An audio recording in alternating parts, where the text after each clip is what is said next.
Good evening, my fellow Facebook subscribers and friends. This is a Facebook page exclusive, and today, if you looked on Apple website the last few days, you'll notice there's been some updates to the website. Unfortunately, I can't bring it up on this live stream, but what I'll do is I'll post a link onto my page so you guys can have a look, which I'll do right now before we get into the video. Yeah, so I'll just put it on my page. I am filming this on my original 9.7-inch iPad Pro, running the latest version of iPad OS, which is, yeah. I'll just put it on my page now so people can follow along. Then I'll get into... Because Apple were meant to have an event, but due to the coronavirus going around, they canned the event. But it's all on their website. And as soon as you go to their website, the first thing you'll notice is all our retail stores are closed until further notice due to the coronavirus. But you'll see there's a new iPad Pro. They're doing pre-orders. The iPad Pro will be available starting on the 25th. And the Magic Keyboard is not coming out until May. So pretty much you'll see the device, it'll look the same to the current iPad Pro lineup, but you'll notice a difference. They're now including a Magic Keyboard, which I believe is compatible with the previous gen of the iPad Pros, and it'll also give an additional USB-C port, which I believe it's connected through the that port on the side. We can connect keyboards to it on the previous Pros. So they're attempting to try and make this new version of the iPad Pro a laptop replacement. It's been spec'd up, so pretty much you won't see a change on the outside of this new iPad. You'll see more. It's more of an internal upgrade, so you get a better CPU, more RAM. Storage is same. I think it comes standard as 128 gig now, base storage, which is pretty good. But you probably really these days don't need to go on the high storage versions because it's the new iPad OS 13 offers USB-C support for hard drives and stuff, so you can just hook up portable hard drives with you pretty much. Yes, so it still has the same liquid retina display, so nothing new there. It's got the camera is different. It has I think it has dual cameras, and then there's a little camera. There's like a camera for virtual reality, and there's like a microphone, and then there's a flash. But look, the camera bump is pretty much the same to the iPhone 11 lineup, especially the Pro lineup. You'll notice sort of the same bump. So it has a new 10 megapixel ultra-wide camera and 12 megapixel wide camera. Then it has just the LiDAR scanner. So it's a light detection and range. So it's used to determine distance by measuring how long it takes light to reach an object and reflect back. It's so advanced it's being used by NASA. So technology that's come from NASA. It's like two little cameras in there, and then it goes really weird. It looks like I'm in like a virtual reality. Then it shows you on the website to a lounge room, and you can do like... So it's pretty much designed for virtual reality games. Hello to some person with foreign... I can't understand that, but yeah. So you can... with this new iPad, you can actually edit 4K video now. So you can edit, render 4K video, which is pretty good. So you can shoot 4K. Well, I believe because my iPad Pro can do 4K, so yeah, and it has improvements to Face ID, and my computer is just crapped itself, and I can't. So just give me a sec. I'm just going to reboot the computer because it's just You know what happens when you run Ubuntu? It plays silly buggers. So I'll let that bit up. So what I'll do is I'll try and get it up on my iPhone.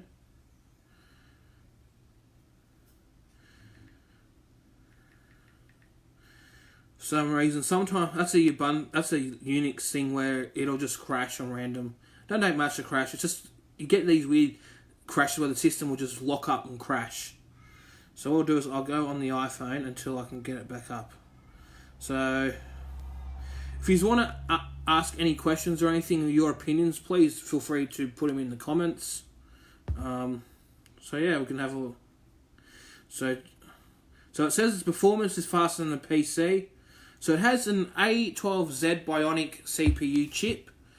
Apparently, it's so fast. It is believed that they're saying that it's will be quicker than most laptops out in the market, which will be quite interesting to see once it's released. It has improvements in the graphics processor. It has an 8-core graphics processor, so it's going to be good for doing like sketching, Photoshop, the 4K video editing. Yeah.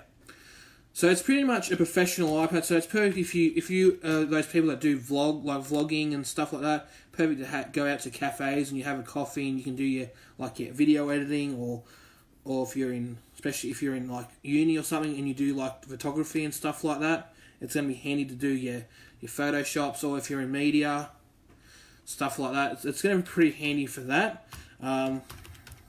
Obviously, do I think it could replace a laptop? At this stage, personally, in my opinion, probably not. But it's going to take time. So I've got it back up now on the computer. For some reason, the computer was not very happy. Maybe it's because I'm using Ubuntu to view an Apple website and it crashed. It's a bit... Oh, it's locked up again. Okay. And yeah, it's just like... For some reason, the iPad Pro thing is not liking, so we'll go to the iPhone.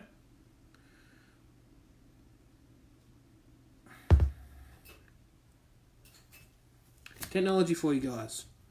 So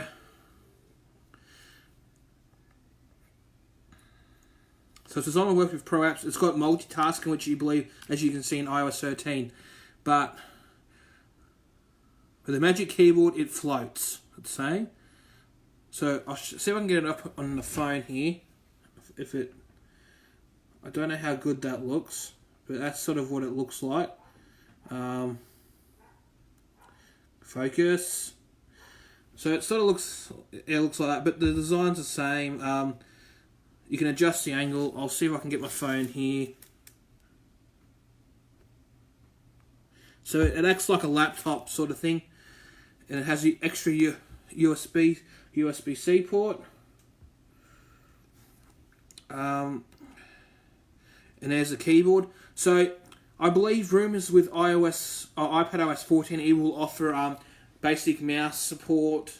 There is basic mouse, very very basic mouse support in iPadOS 13, but it's like deep in the accessibility settings. You got to go in there and turn it on. So it's doing some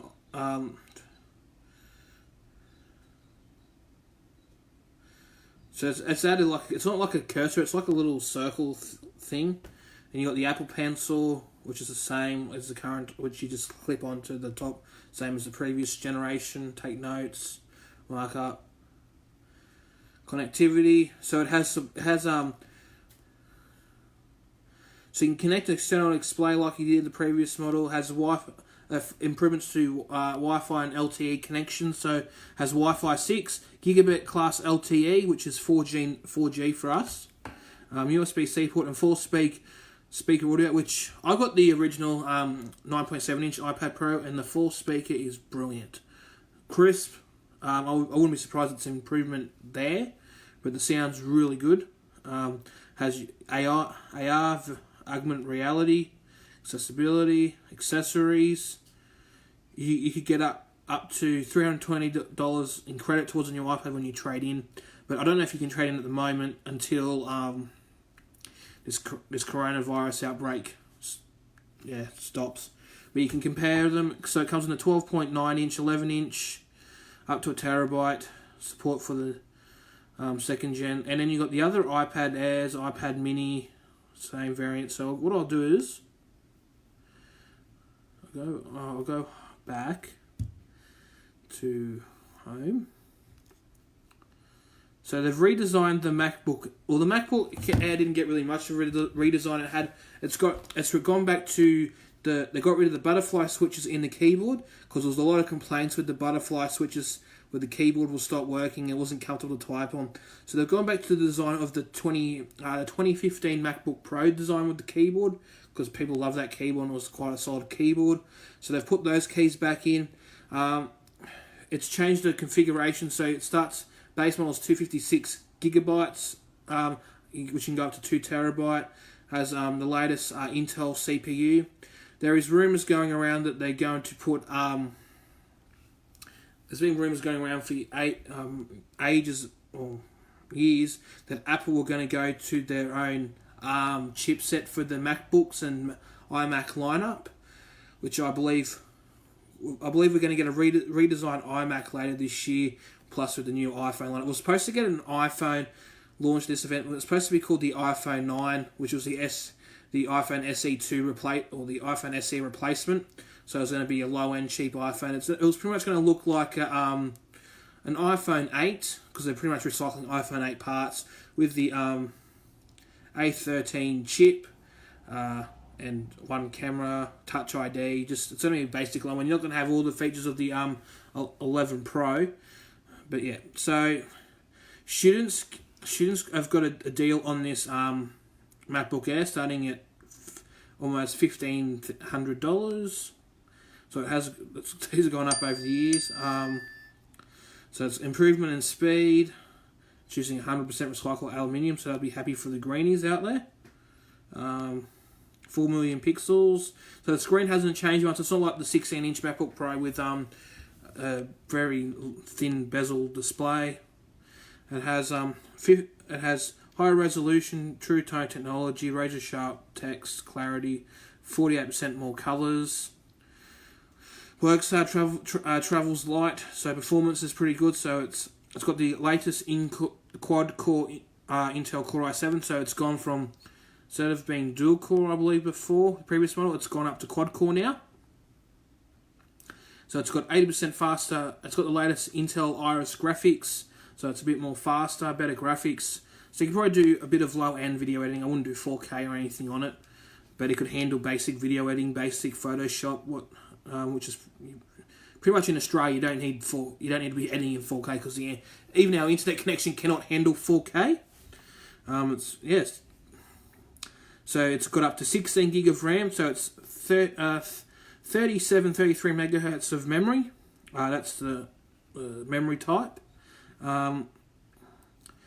It has a fast SSD storage, so it starts at 256, up to 2 terabyte. So it's 2 times faster CPU performance, and up to 80% faster graphics performance. So it's got a better keyboard. So they've gone back to the old redesign scissor mechanism with 1mm of travel, which was had better travel. Just felt more comfortable to type on. Because the MacBook Air is pretty much it's a low end, so it's targeted for more like say college students, your uni students, your TAFE students, people in school sort of thing. And you do a lot of typing on it, so you want a decent, comfortable keyboard to type on. So it's got more room for the trackpad, slightly bigger, 20% larger, so more room makes it more easy doing the multi-touch gestures. It has Touch ID, which was in the previous model, so it makes it more secure to do unlock your Mac, Apple Pay, password. It has the T2 security chip, so I think that's a new version. Improvement to the audio, so it has better sound, speaker quality. So it has 2% more bass, 25% more volume. It has a 3 microphone array capture your voice. So I was watching NKBHD, and I was watching his video this morning, and quite interesting because from what I saw, because he did a review on it, I will find a link for his video and I'll put it on my page so you can go and watch it because it's quite interesting. He breaks it down, and one thing you notice, the webcam camera is not very good, quite low quality. You probably get better quality out of an iPhone or an iPad camera, so it's not great for FaceTime. But the one thing that was improved was the microphone. The microphone was pretty well improved. It has Thunderbolt 3, so it has USB-C support.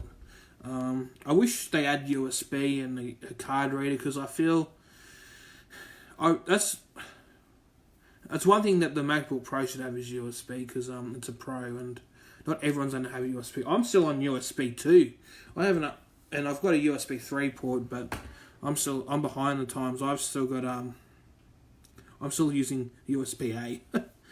so USB-C is used for charging. You can use 6K display. You can do storage, so you can use a storage in a disk array, RAID 0 or something like that. Your Apple devices. It comes with macOS Catalina. And you can use your iPhone and Mac together. And yeah. So that's pretty much the new product. So it's pretty much it's a environmentally friendly Mac. You can trade in your old device to get a new one so you can get credit, which I haven't bought an Apple product in years. So, my thoughts. The iPad, good upgrade. Is it worth an upgrade from what I've got now? No, because all I use it for is I've been using it for live. This iPad gets used for live streaming, Facebooking, web surfing. Yeah, and it handles that alright. The iPad OS 13 has given it more life.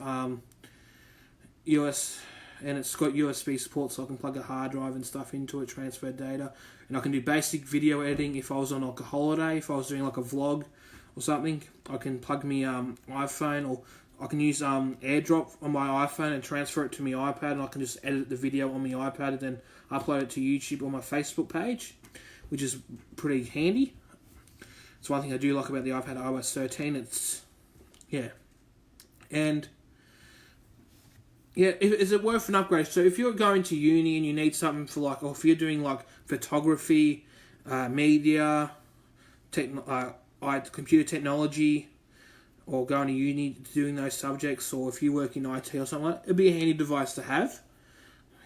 It's quite lightweight, perfect for that. But if you're just using for web surfing, checking email, stuff like that, you're probably better off with a 10.2 inch iPad because it's cheaper and they'll handle those tasks fine. But if you're doing more intensive work, you're probably better off for an iPad Pro. So yeah, and the MacBook Air. I haven't really used the new design, so I can't really say what I think. But I remember I had a late 2012, which I used for school for my media assignment, and it handled the task very well. I was able to get it done. I was able to use Photoshop. It handled the task really well. It ran a lot better than what that school laptop did. It took me 45 minutes to open up Dreamweaver, and I opened it up on the MacBook Air, and it opened up like that because at the time it had flash storage, and for the time it was fairly quick. And it was quite a solid computer. It could handle a beating. You'd bang it around and it would still work. That's one thing I do like about the MacBook Airs is their build quality. They're built quite well. Cheaper price. If you're not that pro person, but you can't afford that pro machine, the MacBook Air is a pretty decent buy for you. It can do most tasks, especially some basic video and Photoshop, and yeah. So one thing I want to talk about too, I've been watching Everything Apple Pro, and there's rumors of the new iPhones. And there was meant to be an event for this. We're supposed to have an iPhone on at this event, along the iPad and the MacBook Air. There's supposed to be some wireless tags things so you could track stuff using your iPhone or your iDevice, and that got canned due to the coronavirus. So this is probably the first time Apple haven't had an event, it's not the first time they've launched something under our eyes, but this was pretty much just something that they just published on their website. So I'm assuming you could probably buy it, but it'll get shipped to you because none of the retail stores, I don't know how it's working in Australia, but I wouldn't be surprised they're on very limited supplies. I'm not sure how it's going in production because a lot of the materials used for the devices come from China. So that could be something that will affect shipping and how long it'll take for someone to get a device. But there is rumours saying we'll probably find out about the new iPhones in September. There's supposed to be a whole bunch. So we're supposed to get the iPhone 9. There's supposed to be a 6.1 inch. And then there's supposed to, I think it was supposed to be like, you got the 2 Pros and you got a 6.1 inch and the 9. I think there was another model in between. And yeah, so it's supposed to have the A14 chip, upgrade to RAM, a lot more features. I think it's supposed to have 4 camera lenses. This iPhone's meant to be redesigned because how Apple works now. Before you used to have two iPhones in the same design cycle. Now it's gone to 3. We noticed that affected with the iPhone 6. Well, actually, the iPhone 6 went for 4 because you had the iPhone 6, iPhone 6S, the iPhone 7, and the iPhone 8.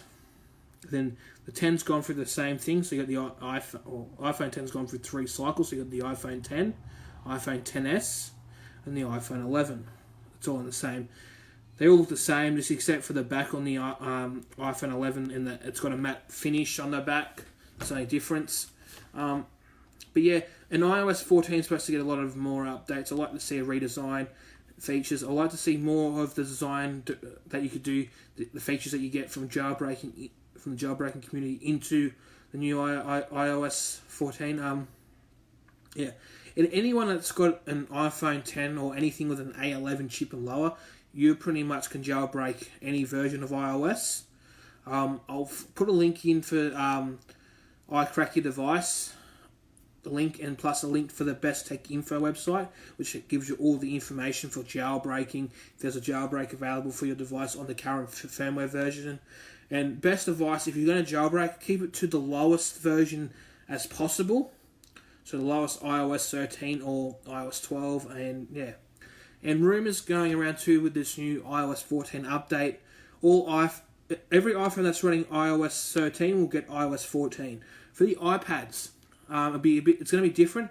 The iPad Mini 2 and 3, the iPad Mini 4 and then the iPad Air 2 will lose support.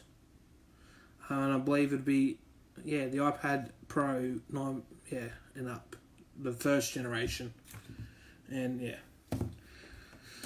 But yeah, and also there's going to be a new Mac OS version. I don't know what's going to happen with that. They're going to probably, I wouldn't be surprised they'll drop support for Macs. I'm not sure, because this year's version, Catalina, supported the same version of Macs that supported Mojave. And I'm getting a bit disappointed with Apple about that, because most Macs that have decent hardware can run that OS pretty fine. Because I know my mum's got me old iMac late 2012, which for the time when I bought it was $2,200. It had, I believe, a terabyte normal hard drive, a Western Digital Black. I'm glad I put a Western Digital Black in there, because that took a bit of hammering. Had 8 gigabytes of DDR3 memory, Intel Core i5, I believe it was quad core. It was clocked at 3.2 gigahertz up to about 3.7, 3.8, and it had 1 gigabytes NVIDIA graphics. I really regretted not upgrading to the 2 gig. That bit me in the ass later on, especially as it struggled later on with basic video editing, especially if you're going up to the 1080p 4K. That 2 gigs would have made a difference in Final Cut. But trust me, Final Cut is probably the best video editing software I've used. It's just fun, easy, it's quick, everything's easy, it's in a good place, it's laid out perfect. You can just slide, do clips, change it however you want. So one thing I do miss since I've switched to Ubuntu is the Mac environment is using Final Cut Pro. But I'm getting used to using K18 Live. It's nowhere near as good. It's a bit buggy, certain things, but that's what you get with Linux. It's not a very solid system. It's a bit buggy. But yeah, and I believe that the prices might go up on the iPhones. I wouldn't be surprised. iPhones might go up in price due to the coronavirus, But anyway, this is only a Facebook page exclusive. If you want to write anything of what you think on the new products, please feel free to comment, and that's it. So I'm going to end this stream now, because I've been talking for probably too long now about these new products and what I think. what I like to see Apple do, and yeah, it'd be nice. And before I go, rumors. This is from what I've been watching from everything Apple Pro is that Apple are rumoring of making cheap AirPods, which are rumored to be shipped in the box with the new model of iPhones.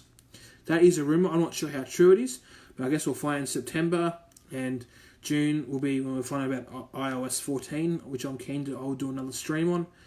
So I'm going to say thank you for watching. Bye for now, and I'll see you in the next stream. And I'll make a special video talking about this Apple stuff sometime during next week. So if you're subscribed to Belchy94, you probably got the information before everybody else on my YouTube channel. So thank you, and I'll see you next time.